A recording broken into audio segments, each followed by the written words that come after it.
In the gilded cages of Beverly Hills, true power isn't inherited. It's earned, in the shadows, by those you least expect. The main hall of the Blackwood mansion in Beverly Hills exploded with malicious laughter when Marcus Blackwood descended the marble staircase, wearing a dress that cost more than the annual salary of most of the people present. It wasn't laughter of admiration. It was pure, cruel mockery. "Look who decided to show up," Marcus whispered to his guests, raising his glass of Dom Perignon champagne. "Our dear cleaning lady." Olivia Vance was 35 years old and never imagined she would one day step foot in that ballroom as a guest, even if it was a joke. For 2 years, she had cleaned every inch of that mansion, always invisible, always silent, watching those rich people treat each other with rehearsed falsehoods while treating her like furniture. The invitation had arrived 3 days earlier, delivered with a cruel smile she knew all too well. "Charity gala on Saturday," Marcus said, handing her the gold envelope. "Dress code, maximum elegance. You surely have something suitable in your wardrobe, don't you?" The laughter of his friends echoed through the hallway. It was an obvious trap, an attempt to humiliate her publicly, to put her in her place in front of California high society. Marcus had even invited social reporters to document what he called an educational moment. "Let's make a bet," Marcus said to his wife, Eleanor, as Olivia vacuumed the day before. $100,000. She doesn't have the nerve to show up. And if she does, she'll be the entertainment for the evening. Eleanor laughed maliciously. "You're terrible, Marcus. The poor thing will probably show up in something borrowed and feel so out of place that she'll leave within 15 minutes. But Marcus Blackwood didn't know two fundamental things about Olivia Vance. First, she had grown up in halls like that long before she had to clean them to survive. Second, some storms don't destroy, they just teach you how to dance in the rain. As she walked through the hall under the mocking glances, Olivia kept her posture straight and her gaze serene, like someone carrying secrets that could turn that world upside down. Her steps were sure, calculated, as if each movement were part of a long-rehearsed choreography. "My God, she really came," whispered Bethany Weston, wife of a senator, to her friend. "And look how she's dressed. Where did she get that dress?" "She probably rented it and will pay for it in 10 installments," replied Chloe Chambers, daughter of an oil magnate, trying to disguise her own insecurity with cruelty. How pathetic. What none of those people knew was that Olivia hadn't bought, borrowed, or rented that dress. She had simply gone back into her own past to retrieve it. A past that Marcus would have done anything to erase if he had known it existed. Marcus approached her, his chest puffed out with arrogance, surrounded by his billionaire friends. His confidence was sky-high. After all, he had orchestrated this as a public display of power and social control. "Olivia, what a pleasant surprise. I never doubted you'd come. After all, when a person like you receives an invitation to an event like this." "A person like me?" Olivia repeated, her calm voice cutting through the air like sharp silk. "Go on, Marcus. Finish your sentence." For a microscopic moment, something in her tone made Marcus hesitate. There was a firmness there that didn't match the submissive woman he knew from the halls of the mansion. But arrogance quickly took over again.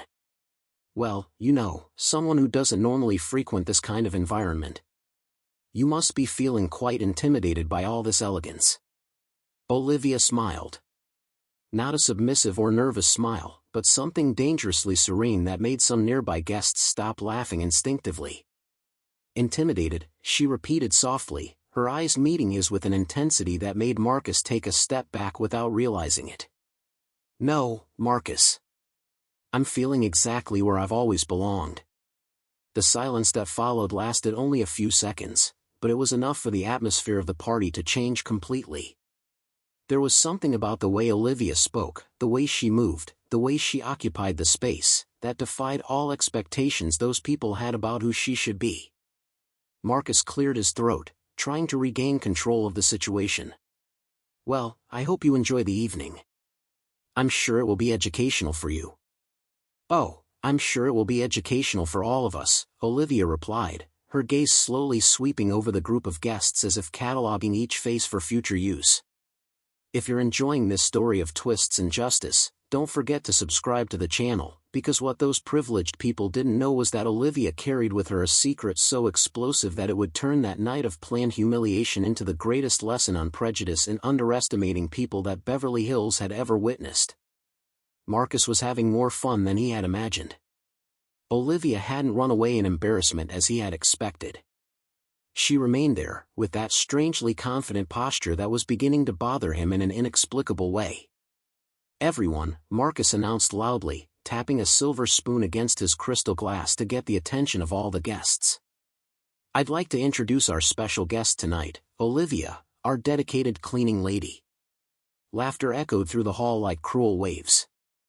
Cell phone flashes began to flash as socialites took photos to post on their social media accounts with sarcastic captions.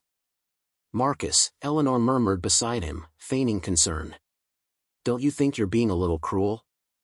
"Cruel?" Marcus laughed loudly. "I'm giving her the opportunity of a lifetime. When else would someone like her ever get the chance to attend an event like this?" Olivia stood motionless in the center of the room, all eyes fixed on her. But instead of the embarrassment they expected to see, there was something disconcerting about her expression, a serenity that seemed to come from someone who had weathered far worse storms. Bethany Weston approached with her group of friends, all wearing poisonous smiles. "Olivia, dear, tell me, how long did it take you to choose that dress? It must have been so challenging to find something suitable." "Actually," Olivia replied with a calmness that made Bethany hesitate, "this dress has a very special history. It belonged to my mother." "Her mother?" Chloe Chambers laughed nasally. "And where did her mother get a dress like that? At some fancy thrift store?" Olivia smiled. But there was something dangerous in that smile. "My mother wore this dress the last time she was in a ballroom like this. That was 20 years ago, when she was still Olivia Thorne." The silence that followed was deafening. Some people stopped talking, realizing that something important was being said. Marcus, who had been laughing with his close friends, turned slowly. "What did you say?" "Thorne?" "Olivia Thorne," Olivia repeated, her voice cutting through the air like a sharp blade. "It's funny how some people choose to conveniently forget their own family history." Marcus's face began to pale. Eleanor instinctively grabbed her husband's arm, sensing that something was terribly wrong. "You're delirious," Marcus said. But his voice came out less firm than he intended. "This isn't a game, Marcus," Olivia said. "It's history. Our history. The history you tried to erase when you decided it was more convenient to pretend that certain people in our family never existed." The cell phone cameras continued to record, but now for a completely different reason. Whispers began to spread through the room like wildfire. Eleanor pulled Marcus by the arm. "What is she talking about?" "She's lying," Marcus replied, but his hands were shaking slightly. "She's a deranged employee trying to get attention." Olivia reached into her small purse and pulled out an object that made several guests gasp. It was a ring, not just any ring, but the traditional Blackwood family engagement ring, engraved with a family crest and featuring the distinctive blue sapphire that had been passed down for generations. "This ring," Olivia said, holding it up for all to see, "was given to my mother by her father, Henry Blackwood. My grandfather. The man you told your children died without an heir." Marcus was now visibly shaken. "Where did you get this? How dare you steal?" Olivia laughed, but there was no humor in the sound. "Marcus, you can't steal something that is rightfully yours by birthright." Bethany Weston, who had been watching open-mouthed, whispered to her friend, "My God, do you think she's telling the truth?" "Impossible," Chloe murmured, but her voice no longer sounded so confident. "Marcus would have told us if he had a cousin." Olivia heard the whisper and turned to them. "Cousin?" "No, dear. I'm not Marcus's cousin." She paused dramatically, looking directly at Marcus. "I'm his half-sister." The room exploded in murmurs and muffled exclamations. Marcus looked as if he had been struck by lightning. "This is ridiculous," he shouted, but his voice cracked. "My father would never, you're making this up. Henry Blackwood had an affair with my mother, Isabella, for 5 years," Olivia continued relentlessly. "She was the family's piano teacher. When she found out she was pregnant with me, your father promised to take care of us, and he kept his promise until he died."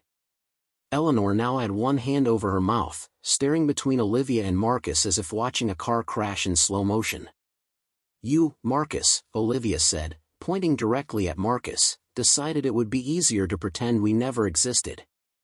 You cut off our allowance, sold the house your father bought for my mother, and left us in absolute poverty." "I had no obligation to," Marcus began. But Olivia interrupted him. "You had no obligation to take care of your father's family? Interesting philosophy, considering you inherited 100% of a fortune that should have been divided between us." The weight of Olivia's words was slowly sinking into the minds of the guests. Several began to move away from Marcus, as if physical proximity could contaminate them with a scandal. "Prove it," Marcus said desperately. "Anyone can make up a story and come up with a ring." Olivia smiled again, and this time there was something predatory in her expression. "Oh, Marcus, do you really think I came here without proof?"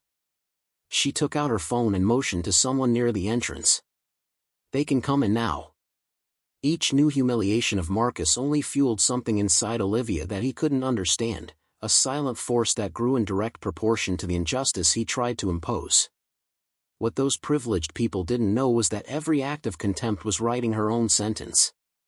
And Olivia had spent 20 years learning exactly how to collect every penny of a debt that transcended money. 3 people entered the hall at that moment that would change the lives of everyone present forever. The first was Priya Sharma, Beverly Hills' most respected investigative journalist. The second was David Chen, an attorney specializing in inheritance law. The third made Marcus Blackwood stagger as if he had been punched in the stomach. "Dr. Michael Kent," Eleanor murmured, recognizing the family's private physician. "What are you doing here?" Dr. Kent, who had treated Henry Blackwood during the last years of his life, walked to the center of the room. His hands were shaking, but his voice was steady. 20 years ago, I was forced to sign a falsified death certificate. Henry Blackwood did not die of natural causes. He was slowly poisoned with arsenic over a period of months." The hall erupted in muffled cries. Priya Sharma raised her hand. "Please, keep your phones away. This is an official confession being recorded for legal purposes." Marcus was visibly desperate, sweating. "You're crazy, Kent. My father died of heart problems.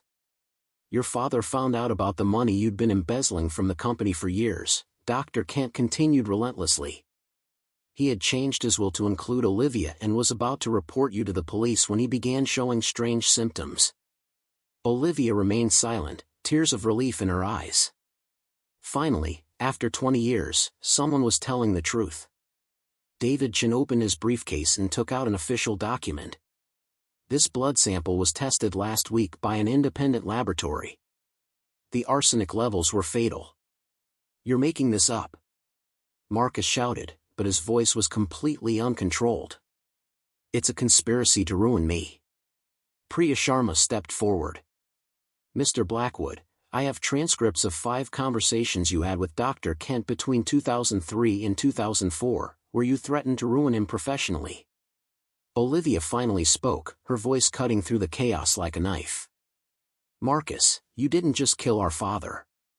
You stole 20 years of my life." "I didn't kill anyone." Marcus pointed his finger in all directions. "You're all lying." "Then explain this," said Olivia, connecting her phone to the mansion's sound system. A recording began to play. Marcus's voice was unmistakable. "Kent, you're going to keep your mouth shut about anything strange you found in the old man's blood. If you open your mouth, I guarantee you'll never work as a doctor again. And as for that woman and her bastard daughter, they'll have to fend for themselves." The silence that followed was absolute. Even the people who had defended Marcus now shunned him as if he were radioactive. Eleanor stared at her husband in horror. "Marcus, you really did this? 20 years. Olivia screamed, her composure breaking momentarily. 20 years of cleaning my own father's blood off the hands of his killer. Olivia took a deep breath and regained her deadly calm. You want to know how I got all this evidence? I didn't come to work here by accident. I applied specifically for this position. I spent 2 years preparing, gaining access to the house, collecting evidence. Marcus tried one last desperate gambit. Even if all that is true, it doesn't change anything. The inheritance was distributed years ago. Davidson smiled for the first time. Actually, Mr. Blackwood, when there is evidence of murder, all assets can be redistributed according to the original will. And we have a copy of Henry Blackwood's actual will. Olivia approached Marcus, who was leaning against the wall like a cornered animal. Do you know what my biggest mistake was, Marcus? It was believing that you would change on your own. Please. Marcus whispered, all arrogance evaporated. Eleanor, the children, this will destroy our family. You destroyed our family the moment you chose money over justice. Marcus collapsed into an armchair, completely defeated.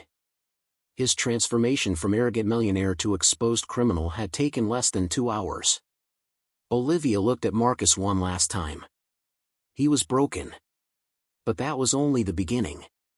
What Marcus didn't realize, and would discover in the worst possible way in the next few hours, was that Olivia had spent years gathering evidence not only about her father's death but about all the financial crimes, blackmail, and corruption he had committed over the decades, weaving a web of justice so meticulous that his downfall would be spectacularly complete.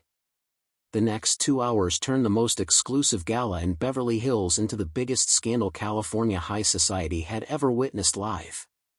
Marcus was now sitting on the floor of the ballroom, his back against the wall, watching his entire life unravel in real time. Priya Sharma had connected her laptop to the mansion's projection system, and documents, photos, and recordings appeared on the giant screen for all the guests to see. This is a bank transfer of $200,000 from Marcus Blackwood's personal account to Dr. Kent, dated 3 days after Henry Blackwood's death, Priya narrated as the image appeared on the screen. The memo on the transfer reads, "Silence is golden." Eleanor was now on the other side of the room, as far away from her husband as possible, crying silently as she processed 20 years of lies. And this, Priya continued, is a recording of Marcus talking to his accountant about how to hide the company's embezzlement. Marcus's voice echoed through the room, "I need you to make the numbers dance. If anyone finds out I've taken out $20 million over the last 5 years, I'm ruined. Blame it on market fluctuations, expansion costs, whatever." Bethany Weston whispered to her friend, "My God, he stole from his own company." Olivia remained in the center of the room, calm as the eye of a hurricane, watching each revelation systematically destroy the life of the man who had murdered her father. Davidson approached with a new folder. "Mr. Blackwood, in addition to the criminal charges, I must inform you that Ms. Thorne is filing a $50 million civil suit against you for wrongful death and misappropriation of inheritance." $50 million? Marcus looked up with glazed eyes. "I don't have $50 million. No, Olivia said softly. But your company is worth $120 million, and half of it has always been mine by right." Priya Sharma continued the devastating presentation. "We also have evidence that Marcus blackmailed at least 5 local politicians, bribed 3 judges, and diverted charity funds to personal accounts." Each new revelation drew gasps of horror from the guests. People who had arrived as Marcus's friends now moved away as if he were radioactive. "Olivia," Marcus said in a broken voice. "Please, you got what you wanted. Stop this." Olivia stepped forward and knelt in front of him, looking directly into his eyes. "Marcus, you killed our father. You stole my family, my inheritance, my dignity. You made me clean his blood off your hands for 2 years. I can make it up to you," he whispered desperately. "There is no making up for 20 years of injustice," Olivia replied with haunting calm. "But there are consequences." Eleanor's phone rang. It was one of their children calling from college. "Mom, is everything okay? Are they saying on the internet that Dad is a murderer?" Eleanor looked at Marcus with utter disgust.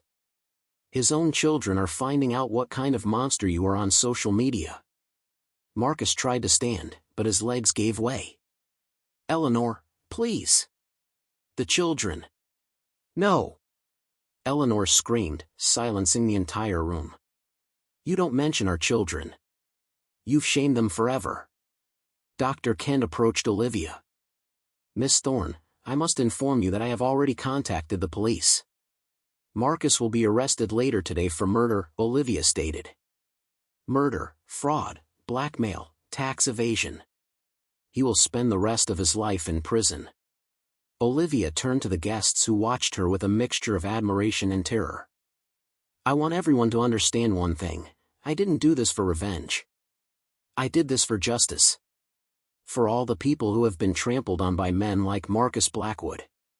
Bethany Weston approached hesitantly. Olivia, we're so sorry. We didn't know. You knew I was treated like a subhuman, Olivia replied firmly. You laughed. You participated. The only difference is that now you know I have more money than you.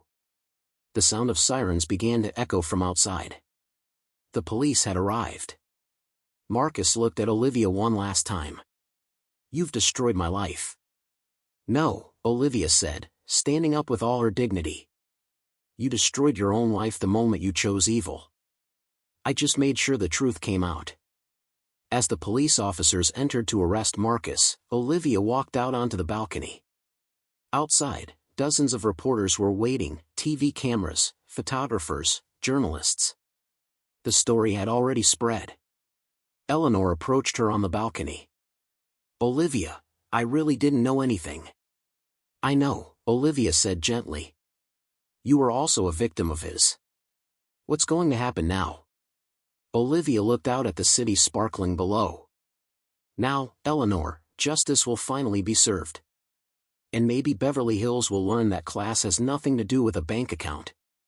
As Marcus was led away in handcuffs by the police, passing through the same hall where he had tried to humiliate her hours earlier, Olivia felt something she hadn't felt in 20 years, peace. What Marcus would discover in the next few hours in jail was that Olivia had planned every detail not only of his downfall but also of the complete rebuilding of her own life, and that the Blackwood Empire now had a new heir who would make sure to use that power to protect exactly the kind of people he used to trample on. 6 months later, Olivia Thorne Blackwood sat in Marcus's former office, now completely renovated. The walls that once displayed trophies of arrogance now displayed certificates from social projects and photos of employees promoted from entry-level positions to executive positions. Marcus had been sentenced to 25 years in prison without the possibility of parole. The charges included murder, corporate fraud, blackmail, and tax evasion. His personal fortune was completely confiscated to cover compensation to the victims. Olivia was just one of many people he had harmed over the years. Miss Thorne Blackwood, said Amanda, her new executive assistant, who had previously worked as a cleaner in the building, Forbes magazine is here for the interview about the company's transformation. Olivia smiled. In 6 months, she had increased the company's profits by 40% simply by treating employees like human beings. Fair wages, promotions based on actual merit, and a respectful work environment had created a level of productivity that Marcus had never achieved with his toxic leadership. Eleanor had divorced Marcus immediately and moved out of state with her children. Before she left, she sought out Olivia to apologize in person. You could have destroyed us completely, but you chose to protect my children. I will never forget your generosity. Children don't pay for their parents' sins, Olivia had replied. They deserve the chance to be better people than he was. Dr. Michael Kent now worked as a medical consultant for the company, offering free care to all employees. I never thought I'd have the courage to do the right thing, he told Olivia during a meeting. You taught me that it's never too late to find our dignity. Bethany Weston and Chloe Chambers had tried to reach out to Olivia in the weeks following the scandal, but she kept them at a polite distance. You laughed at me when you saw me as inferior. Now you want my friendship because you found out about my bank account. That says everything about you. Olivia's story had gone viral worldwide. She received invitations to speak at universities about leadership and social justice, but she preferred to focus on the real work. "I don't want to be famous for suffering," she explained in a rare interview. "I want to be known for what I built afterward." The company now sponsored scholarships for employees' children, a microcredit program for entrepreneurs in underserved communities, and had created the largest domestic violence support fund in California. On a quiet afternoon, Olivia received a letter from prison. It was from Marcus.